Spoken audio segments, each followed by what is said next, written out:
이제 이렇게 선생님이랑 노원구에서 관리하는 행복주택을 저희가 봤잖아요. 이제는 다른 얘기를 좀 해보도록 하겠습니다. 네. 정확하게 지금 선생님께서 하신 일이 네. 어떤 일이세요? 도시계획 일을 하고 있습니다. 도시계획은 국가에서 하는 거 아닌가요? 공무원들이 직접 하지는 않고 저 같은 기술자들한테 맡기는 그런 거죠. 지하철을 놓는다든지 이렇게 뭐 기반시설을 놓는 경우에 그 기반시설에 대한 설계나 공사를 공무원들이 직접 하지는 않잖아요. 도시계획도 마찬가지로 도시계획 전문가들한테 외주를 맡겨가지고 하는 그런 개념입니다. 국가에서 큰 그림을 그리면 업체에서 스케치를 해서 발주를 넣어서 채택돼서 그 사업을 진행을 하는 건가요? 비슷하고요. 민간의 사이드에서도 할 수 있는 게 재건축 사업을 한다고 하면 제일 먼저 해야 되는 게 정비구역 지정이거든요. 제가 주로 하는 일이 그런 일 중에 하나입니다. 그럼 선생님은 지금 그 도시계획 전문가로서 일하신 지 몇 년 차 되신 거예요? 8년 넘었네요. 예. 제 채널에 거의 다 부동산이나 뭐 성공 얘기를 많이 나오는데 어떤 얘기를 해주고 싶으신지. 도시계획 일을 하면서 느꼈던 부동산에 대한 얘기도 좀 해보려고 한번 나왔고요. 제가 청약이 돼서 나가게 됐는데 저도 자가를 가지게 되면서 그동안 느꼈던 것들도 한번 이제 좀 도시계획 하는 입장에서 조금 공유를 한번 해보고 싶어가지고 나왔습니다. 어떤 걸 시청자분들과 그런 공유를 하고 싶으세요? 전세에 대한 얘기를 좀 하고 싶었어요. 전세 제도를 개인적으로 부정적으로 생각하는 편이에요. 대학교를 졸업하고 사회 첫 발을 디뎠을 때부터 저는 절대로 전세를 살지 않겠다.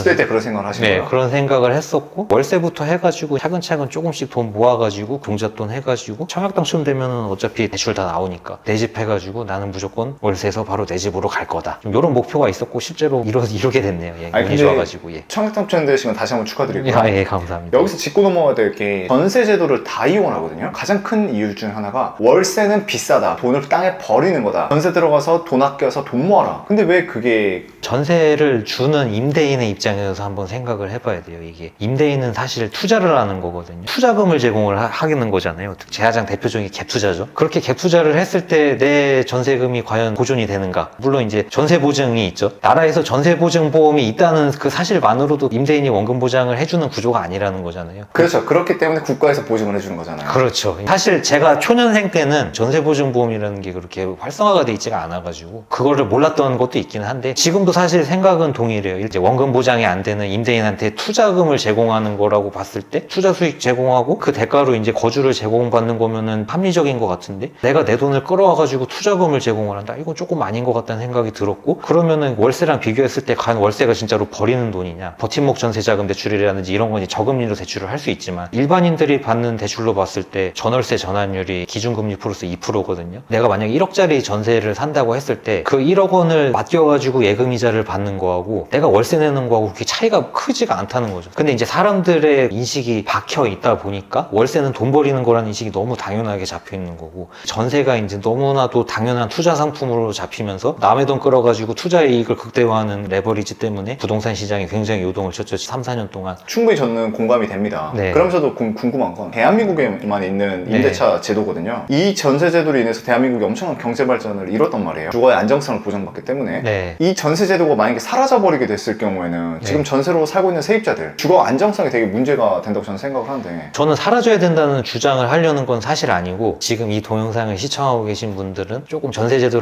다시 한번 생각해본 계기가 됐으면 좋겠다 이제 이런 메시지를 주고 싶은데 사실 전세가 어떻게 보면은 민간 투자를 활성화시키는 그런 수단이었죠. 그래서 건설 경기가 굉장히 붐을 일으키게 됐고 긍정적인 측면이 분명하다고 생각은 하는데 이제 한계라고 생각해요. 저성장 시대, 인구 감소 시대 일부 부동산 유튜버들은 새로운 주거 수요가 나올 거다 하면서 부동산은 계속 우상향할 거다라고 얘기를 하는데 그건 어디까지나 투자자 관점에서 생각을 하는 거고 도시계획적인 관점에서 봤을 때는 굉장히 부정적인 영향들만 남아있고 사실 부정적인 영향은 현재 진행형이에요. 대표적인 게 뭐가 있을까요? 신도시 요거는 사실 전세가 직접적인 영향을 주지는 않았고요. 간접적인 영향을 줬는데 결국 근본적인 원인 전세라고 생각합니다. 개인적인 견해인데 이제 1기 신도시로 좀 거슬러 올라가게 되면은 우리나라 주거 수요가 폭발할 때였죠. 서울로 계속 사람들은 유입되고 있는데 주택은 부족하고 해가지고 1기 신도시는 정말 필요했었고 적게 잘 공급을 했다고 도시계획하는 사람들은 다들 그렇게 평가를 해요. 문제는 2기 신도시였죠. 2기 신도시를 처음 발표할 때가 노무현 대통령 정권 때였는데 이제 어떤 이슈가 있었냐면은 4차 국토종합계획이라고 해가지고 우리나라가 이제 너무 수도권에 집중이 돼 있으니까 국토 균형 발전에 대한 필요성이 대두가 될 때였어요. 기업 도시라든지 혁신 도시라든지 이런 것들이 있었죠. 균형 발전에 완전 배치되는 정책이 2기 신도시였어요. 2004년, 5년, 6년 이때 IMF 끝나고 우리나라가 아파트에 이제 투자 수요가 엄청나게 몰리면서 부동산이 급등하던 시기가 한 번 있었어요. 부동산이 계속 오르니까 뭔가 이 수요를 잠재울 만한 주택 공급책이 필요했고, 사실 이거는 주택 공급에 대한 정책이라기보다는 투자 수요를 완화하기 위한 거였는데 겉보기로는 이게 주택 공급이 돼버린 거죠. 그러니까 이제 2기 신도시를 많이 계획을 했어요. 아파트를 엄청나게 많이 계획했어요. 근데 2기 신도시는 공감하시겠지만 거의 실패였죠. 양주 옥정이라든지 평택 고덕이라든지 이런 데는 뭐 사실 인천 검단도 그렇고 아직도 조성이 안 돼 있죠. 2기 신도시 발표한 지가 거의 20년 가까이 돼가 있는데, 거기에다가 플러스 글로벌 경기 침체까지 돼가지고 이제 아파트 가격이 갑자기 확 떨어졌죠. 부동산 경기 침체가 엄청나게 오랫동안 이어졌죠. 사회적으로 문제가 되기도 했었고, 박근혜 정부 때 이제 또 이런 얘기도 있었잖아요. 빚내서 집 사라는 얘기도 있었고. 결국은 2기 신도시라는 게 주택이 부족하니까 짓겠다고 했는데, 우리나라의 전체 주택수 대비 가구수 나눴을 때 우리나라는 2000년대 이후로 100리터로 떨어진 적이 단 한 번도 없어요. 주택이 풍부하게 공급이 되고 있다. 네, 풍부하다기보다는 충분하다는 거죠. 멸실되는 주택만큼만 새로 공급을 하면 되는 건데, 전세제도로 인해서 누구나 부동산 투자에 참여를 할 수가 있고, 청약에 당첨이 되면은 강제로 내가 투자로 참여하게 되는 약간 그런 구조도 있어요. 왜냐하면 선분양 구조다 보니까 3년 뒤에 입주를 해요. 그럼 뒤도 안 돌아보고 그냥 막 청약을 집어넣어요. 그래가지고 청약 경쟁률이 엄청 높고 허수도 엄청 많죠. 막상 당첨이 됐어요. 근데 나는 그 집에 들어갈 생각이 없어. 그럼 전세 줘버리면 되지. 아파트 공급이라는 게 결국은 필요한 사람한테 공급을 하는 게 아니라 완전히 투자재로 전락을 해버린 거죠. 그래서 2기 신도시가 실패를 했다고 하는 거예요. 근데 그거를 지금 또 반복하고 있는 3기 신도시로. 3기 신도시로. 결국 2기 신도시가 아직 정책도 다 안 된 상황에서 3기를 또 발표를 했고, 미니 신도시, 컴팩트 네. 신도시 막 신다고 하잖아요. 네. 이게 더 미친 듯이 공급을 해버리는 게 문제가 좀 있다. 공급도 문제지만 신도시의 미래에 대해서도 고민을 해봐야 돼요. 일본에서 제일 문제가 되고 있는 건데, 버블 경제 시절에 도쿄 수도권 주변에다가 신도시를 엄청나게 많이 지어놨어요. 거기가 이제 유령 도시가 되고 있죠, 지금. 그게 우리의 미래가 될 수도 있는 거예요. 그럼 또 여기서 이제 궁금한 건, 우리나라 사람들이 아파트에 대한 애정이 각별하잖아요. 일본과 한국은 좀 다르다, 그렇게 말하시는 분들이 있는데, 그거에 대해서는 좀 어떻게 생각하세요? 분명히 다르죠. 일본은 전세제도가 없으니까. 다른 양상이긴 하겠지만 전세제도의 운영과는 무관하게 미래는 비슷하다고 생각하는 이유가 뭐냐면, 일본의 저성장과 고령화를 우리가 똑같이 따라가고 있거든요. 오히려 일본보다 더 심하죠, 지금. 지금 현재 신도시에다가 주택을 해놨어요. 다들 신축 따라가지고 신도시로 옮겨가겠죠. 근데 신도시 인프라가 부족하겠죠. 이거는 인구의 제로섬이라고 해야 될 것 같아요. 왜냐하면은 1기 신도시 때는 이제 계속 인구가 우상향하니까 수요가 계속 늘어나니까 서울 시내도 다 채우고 신도시도 다 채우고도 수요가 계속 증가하지만, 지금 현 상태에서는 서울 시내 집값이 밀려나가지고 신도시로 밀려나갔어요. 근데 서울 집값이 떨어졌네? 그럼 당연히 인프라가 더 좋은 서울로 돌아오지 않을까요? 그럼 서울도 재개발이 다시 활성화가 될 테고. 그러니까 이거잖아요, 결국. 우리가 네. 신도시를, 젊은 세대가 네. 신도시를 간 이유가 서울에 살고는 싶어. 근데 서울이 너무 비싸. 빌라는 좀 싫어. 바로 옆에 신도시에 좋은 새 아파트들이 들어가네. 그래서 갔어. 살고 있는데 교통이 너무 불편해. 근데 그런 상태에서 다시 서울 집값들이 막 떨어지고 있네? 할만하겠는데? 다시 서울로 이럴 거면 가자. 그렇죠. 그러니까 기존에 있던 또 신도시 아파트들이 공실화돼버리고. 네, 일본이랑은 조금은 다른 양상이지만 결국은 비슷하게 갈 거다. 그냥 제 생각입니다, 이게. 조금 다른 얘기긴 한데, 지방에서 이미 그런 문제를 겪고 있어요. 혁신도시라든지 기업도시라든지 이런 거를 많이 냈는데, 세종시도 포함이에요. 지방 외곽 변두리에다가 이제 신도시를 만들어 놨단 말이죠. 새로운 도시를 창조해낼 목적으로 만들었는데 입지도 그렇고 미흡했죠. 그러니까 그 결과가 어떻게 됐냐면은, 이전기관 종사자들이라든지 새로운 산업들은 안 들어가고 그 옆에 있는 구도심에 있는 인구들이 다 여기를 채웠어요. 그러니까 이제 구도심은 또 슬럼화가 일어나는 이제 이런 문제들이 지방에서 벌어지고 있단 말이죠. 이게 지금 도시계획에서 얘기하는 지방소멸이에요, 이게. 또 서울이랑 조금 다른 양상이 있다고 하면, 서울은 어쨌든 기존의 인프라도 충분하고 누구나 살고 싶어하고 재개발, 재건축 수요가 꾸준히 있잖아요. 신도시에다가 인프라를 아무리 박는다 하더라도 지방소멸과 비교했을 때 신도시에 과연 일자리가 들어갈 것이냐, 이제 이런 고민을 해야 되는 거죠. 신도시에 일자리가 안 들어가면은 그냥 망하는 거예요. 지방소멸의 프로세스를 그대로 따라가가지고. 신도시가 그래도 미래가 좀 어둡긴 하지만 조금이라도 잘 되려면은 자족 기능이라고 해가지고 일자리 기능이 분명하게 들어가야 되죠. 근데 전망이 그렇게 좋지는 않죠. 기존에 있는 기업들도 서울에서 누리는 게 분명히 있을 텐데 신도시 외곽으로 나가고 싶어 할까요? 전세를 얘기하다 갑자기 신도시가 넘어왔는데, 네. 신도시가 살아남으려면 풍부한 일자리가 네. 있어야 슬럼화가 안 되고 깡통이 안 되겠다라고 생각이 되거든요. 단적인 예로 봤을 때 뭐 동탄 신도시, 수원의 영통구도 결국 삼성전자가 있었고, 네. 동탄도 삼성전자 캠퍼스가 들어갔고, 최근에 고덕도 들어갔잖아요. 네. 판교에는 다양한 IT 밸리가 있으면서 네. 기업들이 있으니까 성공을 시킨 거고. 그렇죠. 근데 다른 대부분의 신도시들은 주거 베드타운으로 지내긴 하는데 너무 교통이 불편하고, 이렇게 살 바에 다시 서울로 가자. 그렇죠. 뭐 그런 사이클이 될 수도 있는 거고, 전세 제도로 인해서 투자 수요가 폭발하고 폭발하는 수요를 잠재우기 위해서 신도시를 했는데 투자 수요가 다시 죽어버리면 신도시도 다시 죽어버리는 구조다. 요 얘기가 하고 싶었던 거예요. 지금 단적인 예로 검단 신도시만 해도 투자 수요가 죽어버리니까 전세가가 엄청 떨어져 버리고 그 아파트에 공실이 지금 많이 생기고 있거든요. 그렇죠. 지금 김포 한강도 그렇잖아요. 입주가 거의 다 끝났는데 출퇴근하기도 힘들고 GTX D라든지 이런 거를 하고 있지만 골드라인 전철이 출퇴근 시간에 굉장히 집중이 돼가지고 출퇴근하기 힘들다 그러잖아요. 거기 낮 시간에는 그거 타는 사람 아무도 없거든요. GTX라든지 광역교통을 신설을 했을 때 BC 분석이라고 해가지고 수요 추정 대비 이제 그런 수익이 나나요. 수익이 나야지 민간 건설사들이 들어가지고 그거 할 거 아니에요. 그런 고민들이나 문제들이 있는 거죠. 전세제도의 가장 대표적인 부작용은 갭 투자로 인한 전세 사기 이런 것들이 문제기는 하지만 간접적으로 영향을 주는 것들이 사실 2기 신도시 때부터 이미 나오기 시작한 거죠. 도시계획의 입장에서 봤을 때는 장기적으로 자본시장과는 무관하게 안정적으로 주택이 공급이 될 수 있는 정책이 돼야 되는데 그런 게 안 되고 정치인들이 표를 또 생각해야 되잖아요. 급한 불 끄는 이런 정책들. 신도시가 좀 그런 거의 일환이라고 생각을 합니다. 국가의 문제가 이제 어떤 건지는 알겠어요. 어찌됐건 벌어진 일이잖아요. 20, 30대들은 과연 여기서 어떻게 대처를 해야 될까요? 개인적인 생각으로는 인식부터 좀 전환을 했으면 좋겠어요. 전세에 대한 인식부터. 빚내서 집 사라는 게 있는데 사람들이 엄청 많이 욕했잖아요. 저는 그거를 주장을 하고 싶어요. 투자용으로 사라가 아니라 내 그렇죠. 실거주용으로 빚내서 집 사라는 뜻이죠? 그렇죠. 제가 생각하기에는 부동산 투자가 너무 주식시장화된 것 같아요. 부동산 투자로 돈을 벌겠다는 생각을 인식의 전환을 좀 해야 될 것 같아요. 이제 지금 또 부동산 시장이 굉장히 하향하고 있잖아요. 미분양 이슈도 많이 나고 있고 제가 사회 초년생 때가 딱 그랬어요. 미분양이 엄청 많이 났었어요. 2014년도 서울도 다 미분양이었어요. 상계뉴탄이 추정 분양가가 평당 한 1,500도 안 됐어요. 그때 24평짜리 아파트면은 3억 중반 정도 된다. 3억 중반 때면은 한 1억 정도 시드머니만 있으면 30년 모기지로 해가지고 하면은 살 여력이 된다고 생각을 해서 그게 적정가라고 생각을 했어요. 초년생 때 5, 6년 정도 열심히 일해가지고 한 1억 정도만 모으면 되겠다 이렇게 생각을 했거든요. 그때 갑자기 부동산이 확 오르네요. 거의 한 2배 올랐죠 지금. 그런 데들이 이제 미분양이 되고 이렇게 되면서 부동산 경기가 꺾이면은 이제 가격이 분명히 떨어질 것 같아요. 그럴 때 실거주 목적으로 청약을 해가지고 들어가면 본인만을 위한 안정적인 집을 얻을 수 있을 것 같고. 근데 여기서 하나의 그럼 궁금점이 생기는 게요. 떨어지잖아요. 최근에 선생님이 청약이 당첨돼서 내 집으로 이사를 간댔잖아요. 네. 그럼 내 집값도 분명히 분양가가 좀 높았을 때 받았을 거란 말이에요. 네. 내 집값이 떨어지는데 신경이 쓰이거나 그러진 않으세요? 신경이 안 쓰인다고 하면 거짓말인데 저는 분양가를 크게 생각 안 했어요. 저는 2020년도에 청약에 당첨이 됐는데 서울은 너무 경쟁률도 높고 도저히 가망이 없어가지고 경기도로 밀려 나왔어요.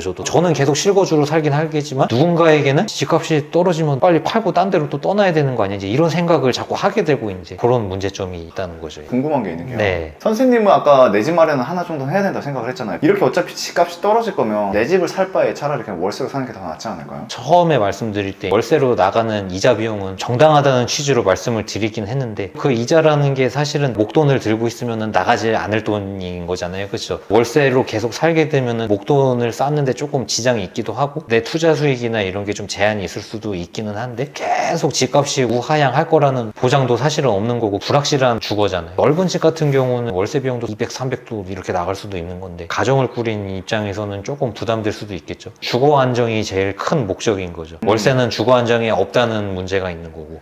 그러면 이제 선생님은 경기도 이렇게 밀려나십니다. 언젠가는 다시 서울로 복귀하실 건가요? 살아봐야 되겠죠. 사실 저는 직장도 강남에 있고 해가지고 저는 출퇴근이 좀 고달퍼지겠지만 와이프는 직주 근접이 되기 때문에 둘 중에 하나는 편한 그거잖아요. 내 아내를 위해서 내가 기꺼이 희생하겠다. 아이 뭐 그럼요. 부부는 일심동체니까. 예. 추후에 미래의 계획은 어떻게 되세요? 사실 내 집 마련을 위해서 시드머니 모으는 것 때문에 저축만 열심히 하고 재테크는 하지는 않았거든요. 그냥 안정적으로 원리금 상환하는 계획이 생겼고 재테크 공부하면서 제가 하는 일에 대해서는 굉장히 애정을 가지고 있기 때문에 전문가로서 인정을 받는 자기개발이나 이런 거를 좀 할 것 같고요. 뭐 가정적으로는 큰 계획은 없습니다. 선생님의 네. 전문가로서의 전세제도 신도시에서 좀 얘기를 해봤는데 마지막으로 뭐 한마디 해주실 수 있다면? 출연하기 전에 할 얘기가 굉장히 많겠다 싶었는데 러셀님께서 굉장히 잘 정리를 해주셔가지고 필요한 말만 한 것 같아요. 제 입으로 이런 말하기는 좀 그렇지만 제가 아는 척하는 걸 좋아하거든요. 그래서 나온 것도 있기는 한데 오늘 이렇게 유명인을 만나뵙게 돼서 영광이었습니다. 예. 제 채널에 나와서 다양한 얘기를 하고 싶으신 분들이 있다면 장소 불문하고 제가 언제든지 찾아갈 테니까 연락 주시면 감사하겠습니다. 오늘 인터뷰는 여기서 마무리하겠고요. 다음에 또 좋은 컨텐츠로 찾아오도록 하겠습니다. 시청해주셔서 감사합니다.